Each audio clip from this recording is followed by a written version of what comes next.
Hello दोस्तों, इस video में हम लोग देखने वाले हैं क्लास 10th का जो पेपर है विज्ञान प्री बोर्ड परीक्षा। ठीक है, एमजे कोड का पेपर है। जैसा कि आप सभी को पता है कि पेपर में जो आपका समय होगा 3 घंटे 15 मिनट का होगा, पूर्णांक आपका जो होगा 70 नंबर का होगा। ठीक है, यह प्रश्न पत्र 2 खंडों में विभक्त होगा, खंड अ और खंड ब में। खंड अ में आपके बहुविकल्पी प्रश्न होंगे 20, ठीक है ना। और खंड ब में आपके 3 उपखंड होंगे, उपखंड क, उपखंड ख, उपखंड ग। उपखंड क में आपके जो होंगे भौतिक विज्ञान, ख में जो होगा आपका रसायन विज्ञान और ग में जो होगा जीव विज्ञान के क्वेश्चन होंगे। ठीक है ना, यही सब बातें कह रहा है, तो इसको हम लोग डायरेक्ट न जान के डायरेक्ट हम लोग बात करते हैं बहुविकल्पी प्रश्न पत्र के उपखंड क। उपखंड क बोले तो उपखंड क आपका मतलब भौतिक विज्ञान के सारे क्वेश्चन रहेंगे। ठीक है, तो पहला यहाँ पर आपका क्वेश्चन है, ध्यान से देख लीजिएगा। कह रहे कि किसी अवतल दर्पण द्वारा वस्तु के आकार के बराबर और वास्तविक और उल्टा प्रतिबिंब बनता तो वस्तु की स्थिति कैसी होती है। तो वस्तु की अगर बराबर बनता, अगर हम लोग अवतल दर्पण ले लेते, ठीक है, ऐसे होता। अगर हम लोग वस्तु को कहाँ पर रखें, तो वस्तु को अगर वक्रता केंद्र पर रखेंगे, ठीक है ना, तो यहाँ से सीधे जाएगी और फोकस निकल के जाएगी, और इसका जो प्रतिबिंब जो होगा, ठीक है ना, कहाँ पर बनेगा, आपका वक्रता केंद्र पर ही बनेगा। ठीक है ना, तो कहाँ पर बनता है, वक्रता केंद्र पर। इसका राइट आंसर क्या हो जाएगा, करेक्ट हो जाएगा। फिर नेक्स्ट नेक्स्ट क्वेश्चन है कि निम्न में दिए गए माध्यमों में प्रकाश की चाल न्यूनतम होती है। तो प्रकाश की चाल जो होती है न्यूनतम किस में होती है। तो देखिएगा, 4 ऑप्शन है, हीरे में, जल में, कांच में, कैरोसिन में। तो देखिएगा इसका राइट आंसर जो हो जाएगा हीरा में। न्यूनतम पूछा, कम, अधिकतम पूछेगा तो निर्वात में। अधिकतम अगर पूछेगा, अधिकतम पूछेगा तो आपका हो जाएगा निर्वात में हो जाएगा। ठीक है, श्वेत प्रकाश की किरण के पुंज से गुजरने वाला किस रंग के लिए न्यूनतम विचलन होता है। हरा में, पीला में, लाल में, बैगनी में। तो देखिएगा न्यूनतम जो विचलन होता है ना, वह किस में होता है, लाल रंग में होता है। ठीक है ना, और इसका राइट आंसर हो जाएगा सी वाला करेक्ट हो जाएगा। अगर अधिकतम की बात करेगा ना, तो अधिकतम जो होता है आपका बैगनी रंग में होता है। क्लियर, याद करके रखना है। और दोस्त, जिन लोग चैनल पर पहली बार आया ना, चैनल को सब्सक्राइब करके बेल आइकन प्रेस कर दो, ताकि जैसे मैं नेक्स्ट वीडियो अपलोड करूँ ना, आप तक सबसे पहले नोटिफिकेशन पहुंचे। ठीक है, तो ये सब काम आप लोग कर लिया करिए बिना बताए। ठीक है, अपने दोस्तों के साथ भी शेयर कर लीजिए। चलिए नेक्स्ट क्वेश्चन है, वैद्युत धारा का मापन किया जाता है वोल्ट मीटर से, गैल्वेनोमीटर से, ऊर्जा मीटर से, अमीटर से। तो देखिएगा इसका राइट आंसर जो हो जाएगा अमीटर। क्लियर। नेक्स्ट क्वेश्चन है, कह रहा है 220 वोल्ट दिया है, मतलब विभवांतर दिया, देखिएगा दिया 220 वोल्ट दिया, और 100 वाट दिया, मतलब शक्ति आपका दिया है 100 वाट। क्लियर। प्रतिरोध इसका पूछ रहा है कितना होगा, तो प्रतिरोध हम लोग याद कर लेंगे। तो हम लोग जानते हैं फार्मूला जो होता है आर बराबर होता है वी स्क्वायर अपान पी होता है। ठीक है, तो वी का वैल्यू कितना दिया है 220, तो 220 को हम लोग दो बार ऐसे लिख लेंगे, 220 गुणे 220, क्योंकि स्क्वायर है। और पावर इसका कितना दे दिया 100, तो 2 जीरो से 2 जीरो कट जाएगा, 22 में 22 का गुणा कर लेंगे तो 400 कितना हो जाएगा 84 ओम हो जाएगा। प्रतिरोध का मात्रा क्या होता है ओम। तो आपका जो होगा बी वाला ऑप्शन क्या हो जाएगा, करेक्ट हो जाएगा। क्लियर। फिर निम्न में से कह रहा है कि चुंबकीय क्षेत्र का मात्रक नहीं है। तो चुंबकीय क्षेत्र का जो मात्रक है कौन सा नहीं है, तो देखिएगा वेबर प्रति मीटर स्क्वायर होता है, टेस्ला भी होता है, गॉस भी होता है, न्यूटन प्रति एम्पियर मीटर स्क्वायर। देखिए मीटर स्क्वायर होता तो होता, तो न्यूटन प्रति एम्पियर स्क्वायर लिखा, तो यही नहीं होता है, तो ये हमारा डी वाला ऑप्शन क्या हो जाएगा, करेक्ट हो जाएगा। क्लियर। चलिए नेक्स्ट क्वेश्चन हम लोग देखते हैं। जिन्होंने लोग सब्सक्राइब नहीं किया चैनल को, कर लो यार, कोई पैसा नहीं लगता है। ठीक है, चलिए नेक्स्ट क्वेश्चन हम लोग देखते हैं। नेक्स्ट क्वेश्चन आपका क्या कर रहा है, कह रहा है कि एक विद्युत चुंबक का कोड बनाने के लिए सबसे अधिक उपयुक्त पदार्थ कौन सा होता है। पीतल का होता है, या मुलायम लोहा का होता है, कि एल्यूमिनियम का होता है, कि स्टील का होता है। तो देखिएगा राइट इसका जो आंसर हो जाएगा ना, आपका मुलायम लोहा का हो जाएगा। फिर नेक्स्ट क्वेश्चन, मैग्नीशियम धातु का वायु में जलना एक उदाहरण होता है। ठीक है ना, तो किस प्रकार का उदाहरण होता है, भौतिक परिवर्तन का, रासायनिक परिवर्तन का, उत्क्रमणीयता विक्रिया का, इनमें से कोई नहीं। तो आपका जो राइट आंसर हो जाएगा ना, ऑप्शन नंबर बी क्या हो जाएगा, करेक्ट हो जाएगा। क्लियर। फिर 9 नंबर क्वेश्चन कह रहा है, बेकिंग पाउडर का एक अवयव सोडियम हाइड्रोजन कार्बोनेट है तथा दूसरा कौन सा है। तो दूसरा हमें पता है, ध्यान से देखिएगा, ये आपका एक टार्टरिक अम्ल होता है। क्या होता है, टार्टरिक अम्ल होता है। बी वाला ऑप्शन क्या हो जाएगा, करेक्ट हो जाएगा। चलिए नेक्स्ट क्वेश्चन कह रहा है कि जल की कठोरता को हटाने के लिए निम्न में से किसका उपयोग किया जाता है। ठीक है, तो किसका उपयोग किया जाता है, ध्यान से देखिएगा। ऑप्शन आपका है बेकिंग सोडा, धामन सोडा, विरंजक चूर्ण या प्लास्टर ऑफ पेरिस। तो देखिएगा जल की कठोरता को कौन दूर करता है, आपको पता होगा धामन सोडा। बी वाला ऑप्शन क्या हो जाएगा, करेक्ट हो जाएगा। कह रहा है एल्यूमिनियम की सतह पर ऑक्सीजन परत बनना कहलाता है, तो क्या कहलाता है, एनोडिंग कहलाता है, कैटिनेशन मतलब कैटिनेशन कहलाता है, बेसिमरीकरण कहलाता है, या इनमें से कोई नहीं। तो देखिएगा इसका राइट आंसर जो आपका हो जाएगा एनोडिंग कहलाता है। ऑप्शन नंबर ए क्या हो जाएगा, करेक्ट हो जाएगा। फिर कह रहा बकमिंस्टर फुलेरिन एक अपरूप है, अपर रूप है। तो अपर रूप किसका है, फास्फोरस का है, सल्फर का है, कार्बन का है, या टीन का है। तो देखिएगा इसका राइट आंसर जो आपका हो जाएगा कार्बन का। ठीक है। फिर नेक्स्ट क्वेश्चन, निम्नलिखित में से एल्डिहाइड है। तो एल्डिहाइड क्या होता है, जिसमें एचओ समूह लगा होता है, मतलब अल समूह लगा होता है, वही तो क्या होता है, एल्डिहाइड होता है। ठीक है ना। तो देखते हैं इसमें आल लगा मतलब इसमें ओएच समूह है, एथिन लगा है, इन मतलब ये डबल बॉन्ड लगा इसमें। ठीक है ना, मतलब एल्कीन समूह है। ठीक है, एथाइन एल्काइन समूह ये है। ठीक है ना, अल इसमें लगा है, तो ये आपका क्या हो जाएगा, एल्डिहाइड समूह। बी वाला ऑप्शन क्या हो जाएगा, करेक्ट हो जाएगा। फिर यहाँ पे उपखंड गौ आ गया, मतलब बायोलॉजी के क्वेश्चन सब मिलेंगे आपको। कह रहा है स्वपोषी पोषण के लिए आवश्यक है कार्बन डाइऑक्साइड तथा जल, सही है। क्लोरोफिल इसकी भी आवश्यकता होती है, सूर्य का प्रकाश ये भी आवश्यकता, उपयुक्त सभी। तो उपयुक्त आपका क्या हो जाएगा, सही हो जाएगा टोटल। क्लियर। फिर नेक्स्ट क्वेश्चन आपका कह रहा है यकृत स्रावित करता है लार को, अग्नाशय को, जठर रस को, या पित्त रस को। ठीक है ना। तो ध्यान से देखिएगा यकृत जो होता है आपका पित्त रस का क्या करता है, श्रावण करता है। क्लियर। नेक्स्ट क्वेश्चन, वायु कोश किन कोशिकाओं से बनती है। तो वायु कोश किन कोशिकाओं से क्या होती है, बनती है। तो ध्यान से देखिएगा सल्की उपकला से, स्तंभी उपकला से, घनाकार उपकला से, ग्रंथिल उपकला से। तो देखिएगा घनाकार उपकला से क्या होती है, बनती है। ठीक है, सी वाला ऑप्शन क्या हो जाएगा, करेक्ट हो जाएगा। फिर कह रहा है कि फ्लोएम द्वारा भोजन का स्थानांतरण होता है सुक्रोज के रूप में, प्रोटीन के रूप में, हार्मोन्स के रूप में, वसा के रूप में। तो देखिएगा इसका राइट आंसर हो जाएगा ऑप्शन नंबर डी क्या हो जाएगा, करेक्ट हो जाएगा, वसा के रूप में होता है। फिर 18 नंबर क्वेश्चन है आपका बिंदु स्राव किसके द्वारा होता है, रंध्र द्वारा, जल रंध्र द्वारा, मूल रोम द्वारा, पुष्प कलियों द्वारा। तो इसका राइट आंसर हो जाएगा बी वाला ऑप्शन क्या हो जाएगा, करेक्ट हो जाएगा, जल रंध्र द्वारा। ठीक है। नेक्स्ट क्वेश्चन हम लोग देखते हैं।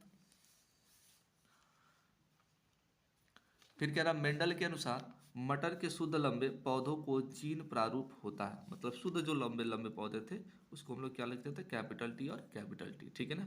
जो अशुद्ध जो होते थे बौने, ठीक है ना, मतलब बौने जो पौधे थे उसको स्मॉल टी और स्मॉल टी से लिखते थे। ठीक है। तो आपका कैपिटल टी क्या हो जाएगा, करेक्ट हो जाएगा। ठीक है। कह रहा पृथक्करण का नियम किसने प्रस्तुत किया था। तो देखिएगा ये आपका जो था तीसरा नियम था शायद न्यूटन का। ठीक है ना, मतलब मेंडल का। तो मेंडल ने इसको दिया था, ग्रेगर जॉन मेंडल ने। ठीक है। तो ऑप्शन नंबर सी क्या हो जाएगा, करेक्ट हो जाएगा। क्लियर।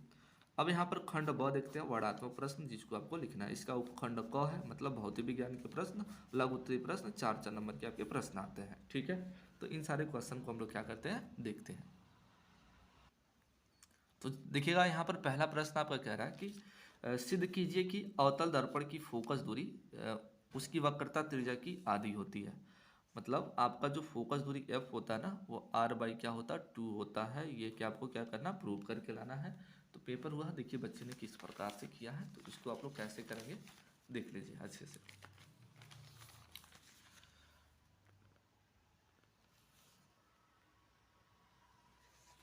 तो सबसे पहले हम लोग एक अवतल दर्पण लेंगे। ठीक है, अवतल दर्पण। तो यहाँ पर देख सकते हैं इसका आंसर है कि माना m1 m2 एक अवतल दर्पण है जिसकी फोकस दूरी f है, मतलब इसकी फोकस दूरी f है। वक्रता केंद्र c है, मतलब वक्रता केंद्र आपका c है, तथा ध्रुव p है, मतलब ध्रुव p है। क्लियर। ए भी रेखा है, मतलब कोई a और b हमारी क्या है, कोई एक रेखा है। इस रेखा का नाम हमने क्या रख दिया, a, और ये भी मान लीजिए कोई एक रेखा है। ठीक है। कि लंबवत बिंदु बी पर क्या होती है, आपतित होती है, मतलब ये सीधे लंबवत जाकर बी पर क्या होती है, आपतित होती है। तो दिया गया कोण, तो ध्यान से देखिए इसमें कोण आपका बना होगा ए बी सी, मतलब ए बी सी, मतलब जब ये आप ये नहीं है आपका, ठीक है ना, ए बी सी, तो इसमें ए बी सी में एक एंगल बनता है और आपका दूसरा कोण बनता है सी बी एफ। आप लोग देख सकते हैं ये वाला, ये वाला और ये वाला। ओके। तो अब ध्यान से देखिए कोण ए बी सी जो होती है आपतित किरण होती है, ए बी सी मतलब आती हुई किरण। अब ये टकरा कर जा रही है ना, तो कोण सी जो सी बी एफ होती है उसको हम लोग क्या कहते हैं, परावर्तित किरण, मतलब टकरा कर वापस जा रही है। तो हम लोग बात करेंगे ना एंगल जो ए बी सी होता है ना, कोण सी बी एफ जो होता है, ये परावर्तन के नियम से हम लोग बात किए हैं। और ए बी सी और जो बी सी एफ होगा ये एकांतर कोण है, ठीक है। यह इतना हम लोग क्या करेंगे, बात कर लेंगे। ओके, फिर उसके बाद आपको लिखना है समीकरण 1 और समीकरण 2 से जब सिद्ध करेंगे उसका मान रखेंगे तो बी एफ और क्या मिलेगा, सी पी मिलेगा। मतलब हम लोग बात करते हैं, ध्यान से देखो, यहाँ से यहाँ तक इसकी दूरी बी एफ है और यहाँ से यहाँ तक इसकी दूरी क्या है, सी पी है, ठीक है। वही बात हुई आपकी। तो ये समीकरण 3 हो गया। फिर चूंकि दर्पण का द्वारक बहुत छोटा है तो पी एफ एफ जो होगा ना, जो बी सी होगा मतलब उसको कर लेंगे पी एफ है, तो पी एफ बराबर पी एफ प्लस सी ई। तो इसको हम लोग जोड़ लेंगे, ध्यान से देखिएगा। ये आपका हो गया एफ सी है, यह एफ सी है, ये एफ सी है, ठीक है। इसने थोड़ा सा मिस्टेक कर दिया, तो इसको जोड़ेंगे टोटल आपका हो जाएगा 2 पी एफ सी हो जाएगा। और इसका जो मान है 1/2 है, तो इसी मतलब इधर गुणा करेंगे, इधर हो जाएगा आपका, ठीक है। तो ये टोटल आपका है, मतलब देख सकते हैं आप लोग, उसको अच्छे से प्रूव कर लीजिएगा। ओके, चलिए पुनः नेक्स्ट देखते हैं। नेक्स्ट क्वेश्चन क्या कहा जा रहा है कि निकट दृष्टि दोष किसे कहते हैं, इस दोष के क्या कारण है, इसके निवारण के लिए कौन सा लेंस का प्रयोग करना चाहिए, किरण आरेख भी क्या करना है, आपको समझाना है। Clear clear. तो किरण आरेख कैसे समझाएंगे इसको भी आप लोग क्या करते हैं, देख। चलिए इसका आंसर देखेंगे हम लोग, हम बात करेंगे हम लोग। तो निकट दृष्टि दोष से पीड़ित व्यक्ति को निकट की वस्तुएं तो स्पष्ट दिखाई देती है परंतु दूर की वस्तुएं स्पष्ट दिखाई नहीं देती है। इस दोष को हम लोग निकट दृष्टि दोष कहते हैं, ठीक है ना। ये इसका फिगर है, फिगर आप लोग क्या करेंगे, बना लेंगे, अच्छे से देख लीजिए आप लोग। फिर इसका निवारण क्या होता है, तो निकट दृष्टि दोष को दूर करने के लिए हम लोग अवतल लेंस का क्या करते हैं, उपयोग किया जाता है ताकि वस्तु को स्पष्ट दिख सके, ठीक है। फिर निकट दृष्टि दोष का कारण क्या होता है, निकट दृष्टि दोष में वक्रता त्रिज्या बढ़ जाता है तथा फोकस दूरी कम हो जाता है। नेत्र लेंस का गोलक का मतलब गोलक का जो व्यास होता है ना, गोलक का जो व्यास होता है वो बढ़ जाना है, ठीक है ना। तो ये आपका टोटल है, मतलब ये वाला क्वेश्चन। फिर क्या रहा आपका, ध्यान से देखिएगा। नेक्स्ट क्वेश्चन जो आपका है इसको देख लेते हैं। फिर कह रहा है कि वाट की परिभाषा दीजिए, किलोवाट घंटा तथा जूल में क्या करिए, संबंध बता दीजिए। तो इसका आंसर आप लोग क्या कर सकते हैं, देख सकते हैं अच्छे से। इसका संबंध जो होगा और परिभाषा, तो परिभाषा यहाँ पर ध्यान से देखिएगा। वाट की परिभाषा बताएंगे, यदि कोई वस्तु 1 सेकेंड में 1 जूल कार्य कर रही हो तो उसकी शक्ति जो होती है 1 वाट, मतलब उसकी एक शक्ति जो होती है वाट कहलाती है, ठीक है। तो इसकी परिभाषा हो जाएगा। इसको व्यक्त कैसे करेंगे, ध्यान से देखिएगा, व्यक्त कैसे किया गया। तो हम जानते हैं कि 1 किलोवाट बराबर 1000 वाट गुणे 1 घंटा होता है, ठीक है। तो 1000 वाट गुणे, इसको हम पहले 1 घंटा को चेंज करेंगे 60 मिनट में, मिनट से फिर हम इसको क्या करेंगे 60 सेकेंड में क्या करेंगे, चेंज करेंगे। तो 6 6 का हो जाएगा 36, ठीक है ना। ये मतलब ये आपका सेकंड से सेकंड कट जाएगा, ये मिनट उनट लिखा गया तो इसको काट दीजिएगा। ये 6 6 हो जाएगा 36, कितने जीरो है टोटल, 1 2 3 6, टोटल 6 जीरो। तो इसको हम लोग अंक में बनाएंगे ना, 1 2 3 4 5 6, टोटल आपके कितने हो जाएंगे, ये 5 जीरो आपका रहेगा, ठीक है। तो ये 36 हो जाएगा, मतलब 3.6 गुणे 10 पे घात कितना जूल हो जाएगा, 6 जूल हो जाएगा। अतः 1 किलोवाट घंटा बराबर जो हमारा होता है 3.6 गुणे 10 पे घात 6 जूल होता है, ठीक है। इतना हमारा होता है, क्लियर। फिर नेक्स्ट क्वेश्चन हमारा ध्यान से देख सकते हैं हम लोग। आप लोग यहाँ पर क्या है कि चुंबकीय क्षेत्र में स्थित धारावाही चालक पर लगने वाला बल का सूत्र प्राप्त कीजिए, ठीक है ना। अथवा समांतर क्रम में जुड़े 3 प्रतिरोधों के तुल्य प्रतिरोधों का क्या करिए, सूत्र निगमन कीजिए समांतर क्रम में।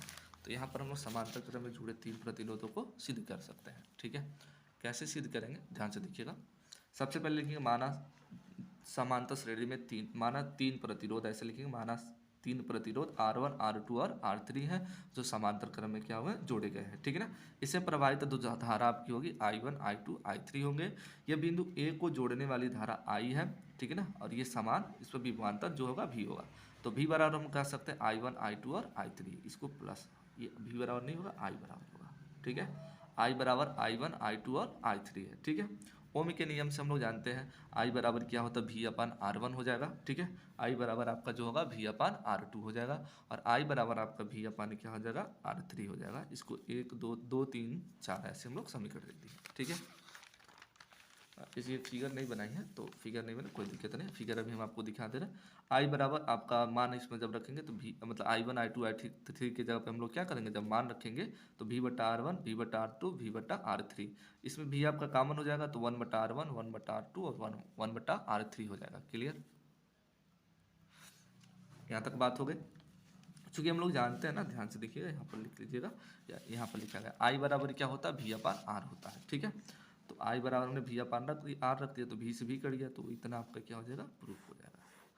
ठीक है, इसका फिगर भी आपको दिखा देते हैं, फिगर किस प्रकार से होगा, परेशान होने की आवश्यकता नहीं है, बहुत सारे बच्चे ने इसको किया है।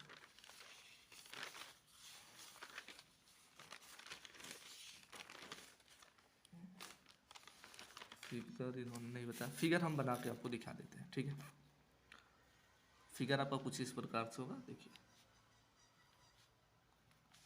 ये 3 आपके इसमें धारा बहेंगे।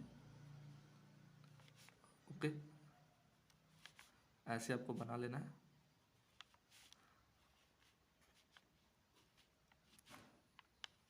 क्लियर,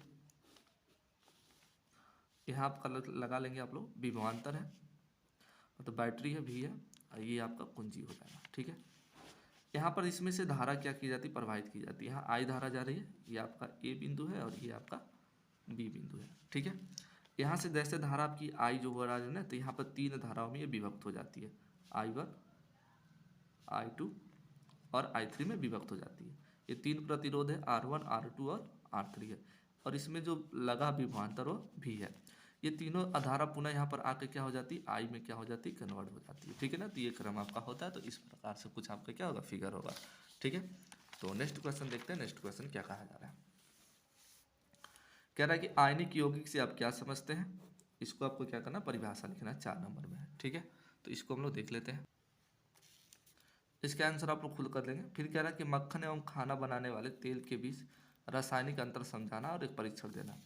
फिर उसके बाद कह रहा है कि बेकिंग पाउडर का सोडा रासायनिक नाम तथा अणुसूत्र लिखिए, तो इसको आप लोग देख सकते हैं, इसका आंसर आप लोग देख सकते हैं।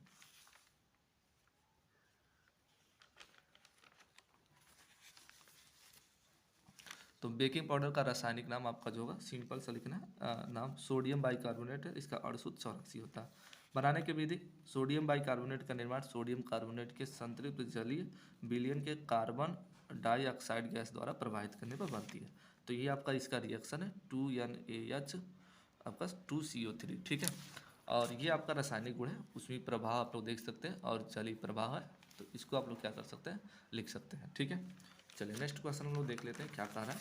चलिए, बहुत ज़्यादा वीडियो लंबा हो जाएगा, ये नहीं आ रहा है तो आप इसको लिख सकते हैं, मिश्र धातु किसे कहते हैं, कापर की 2 प्रमुख मिश्र धातुओं का नाम, संगठन और उपयोग, इसका क्या करना है, लिखना है। फिर कह रहा है कि अंतरनासिक पट किसे कहते हैं, उसका क्या कार्य है। तंत्रिका तंत्र किसे कहते हैं, ये कितने प्रकार का होता है, इसको हम लोग देख लेते हैं। तंत्रिका तंत्र, तंत्रिका तंत्र बहुत लोग लिखे होंगे। या नासिका पट क्या होती है, इसके लिख सकते हैं हम, नासिका पट, ध्यान से देखिएगा, नासिका पट वाला आप आंसर देख सकते हैं कि श्वसन अंगों का सबसे प्रमुख अंग नासिका कहलाता है। इसके बाह्य नासिक छिद्र खुलते हैं, जिसमें अंदर छोटे छोटे बाल होते हैं, वे बाल धूल आदि कणों के वायु के साथ क्या होता है, अंदर जाने से रोकता है। ठीक है ना, ये ध्यान से देखिएगा। फिर नासिका के कार्य क्या है, यहाँ पर देख लीजिए, नासिका पट के कार्य निम्नलिखित। नासिका हमें सांस लेने में सहायता करती है। नासिका में कोई भी वस्तु महक पर कर पता चल जाता है, सही है। नाकों में चिपचिपा पदार्थ पाए जाते हैं। ठीक है, तो ये हमारे नासिका के कार्य हो जाएंगे। ठीक है, फिर उसके बाद आपका क्या रहता है ना, ध्यान से देखिएगा, तंत्रिका तंत्र वाला। तो तंत्रिका तंत्र वाला आप लोग देख सकते हैं यहाँ पर। ठीक है, तंत्रिका तंत्र लिखा गया, जंतुओं के शरीर में वातावरण से होने वाले प्रतिवर्ती जानकारी देता है तथा उसके अनुसार प्रतिक्रिया के लिए जो अंग तंत्र पाया जाता है उसी को तंत्रिका तंत्र कहा जाता है। ठीक है, फिर यहाँ तंत्रिका तंत्र के प्रकार है आपके, देख सकते हैं 3 प्रकार के हैं, द्रुमिका, कोशिकाएं और तंत्रिकाक्ष होता है। ठीक है, तो ये आपका हो जाएगा। फिर उसके बाद यहाँ पर ध्यान से देखिएगा, आपका क्वेश्चन है ना, ऋतुस्रावण क्यों होता है। ठीक है, इसका क्वेश्चन आपका ये है।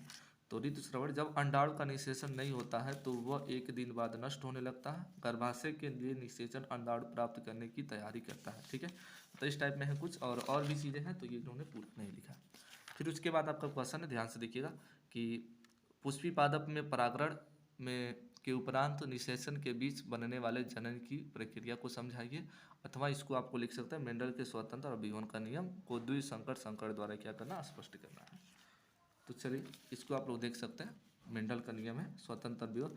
इस नियम के अनुसार जब 2 या 2 से अधिक समान प्रभावी लक्षण संकरण होता है तो इनका पृथक्करण एक दूसरे के साथ होता है। एक समान प्रभावी लक्षण दूसरे प्रभावी लक्षण को क्या करते हैं, प्राप्त नहीं करते हैं, तो इस नियम को मेंडल का द्विसंकर संकर क्रॉस का नियम लिखा।